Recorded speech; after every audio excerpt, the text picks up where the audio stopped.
Like for example, in their diary, good manner is the target of first week. So in that there will be hadith. I have been sent down to perfect good manners. There will be in school one head of Tarbiyah, HODT, head of Tarbiyah department. He will have to elaborate and explain it in the assembly just for 3 to 4 minutes. Right? Then that hadith, every teacher will have that. The students are having that in their diaries printed. Every teacher will have to elaborate and explain the same hadith in the beginning of each period just in 30 seconds in 1 minute. The same hadith which the head of the Tarbiyah has elaborated in assembly. Now the student is going to listen to that hadith how many times?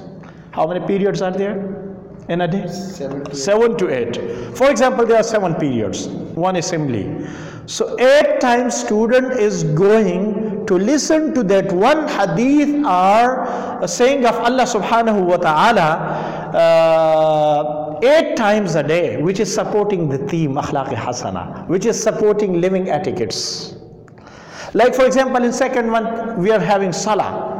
So there will be in each day one small hadith or verse of the Holy Quran which the student will have to listen to in each period 8 to 9 times.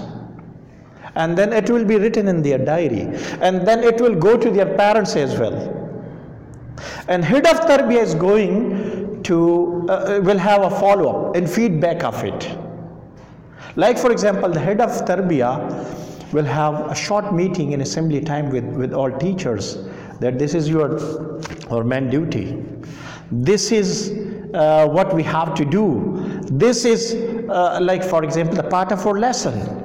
And it is not wasting the time. In 1 minute each and every student will have to, and what what will be the benefit? The benefit is that all the teachers, when he is revising in each class the same hadith every day, your all teacher inshallah they will memorize and inculcate, and they have very good emotions for it. It becomes a part of their life. We have seen in schools who are following that. And listen to me, Mr. Hijazi, what will be the benefit of it? You will see change in behavior of the students.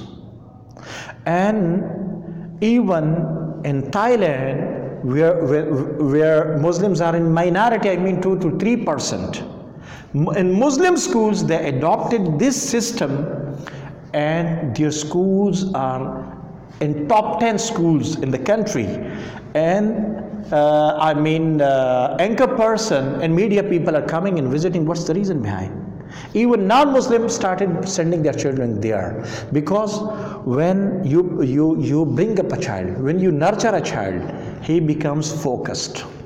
He's not distracted then. The main problem of our students nowadays, there are many distractions. When the environment is not good, as we have said, it is the main point of Tarbiyah to provide them good environment. And so these are 10 themes for 10 months.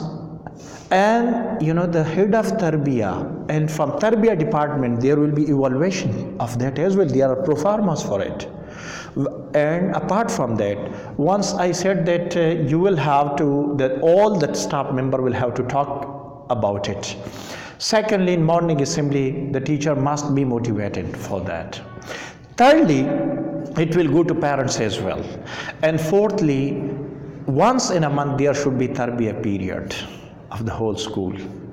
And it will be very interesting if you listen to me, that I went to a school in which this program was in progress, and one student, I forgot one theme, that is Dhikrullah. One student stood up and came in Tarbiyah period. He was giving feedback that I have said Durood Sharif upon the Holy Prophet ﷺ on Friday 1,000 times. Allah, mashallah, See. mashallah. So one theme is Zikrullah as well.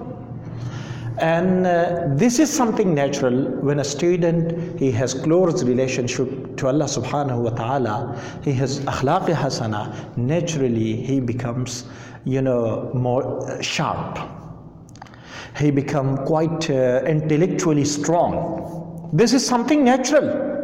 When he is he abides by the prayer, when he takes care of his elder, he respects elders, so definitely he becomes very sharp. So that these are the benefits I'm telling you.